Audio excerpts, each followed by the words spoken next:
13 मई बरोज़ सोमवार को ज़िला शेखुपुरा के एक गांव मुरीदके में एक दिलखराश वाक़या पेश आया, जहां 35 साला ज़हनी तौर पर मज़ूर मसीही खतून आसमा को उसके ही घर में वहशियाना तशद्दुद का निशाना बनाया गया। आसमा, जो बोलने से कासिर है, इसके भाई काशिफ ने दरियाफ्त किया, जो हमले के बाद शदीद ज़ख्मी हालत में खून में लथपथ पड़ा था। आसमा, जो अपने वालिद की मौत के बाद किराए के मकान में अपने 3 भाइयों और 2 बहनों के साथ रहती है। जब हमला हुआ तो वो घर में अकेली थी।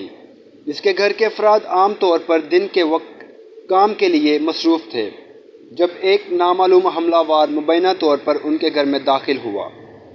काशिफ के मुताबिक हमलावर ज़बरदस्ती घर में घुसकर आसमा को ज़दकूब किया और फिर मौका से फ़रार हो गया।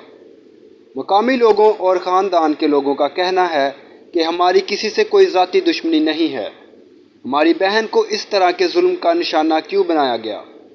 काशिफ ने इस अज़ाब को सुनाते हुए अफसोस का इजहार किया। मकामी पादरी ने नाम ना ज़ाहिर करने की शर्त पर बात करते हुए इलाके में एक परेशान कुन अंदाज को उजागर किया। ये हमारी कम्युनिटी में नौजवान मसीही लड़कियों के साथ इस तरह का तीसरा वाक़या है। इस अलमनाक वाक़े ने इलाकों में ख़वातीन और माज़ूर अफराद के तहफ़्फ़ुज़ के बारे में तहफ़्फ़ुज़ात और बेदारी बढ़ाने के मुतालबात को जन्म दिया है। कम्युनिटी और हुकूमती मुदाखलत की फ़ौरी ज़रूरत पर ज़ोर दिया है।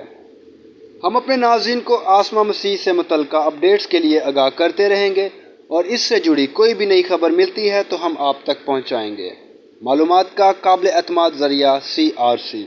जुड़े रहें CRC के साथ।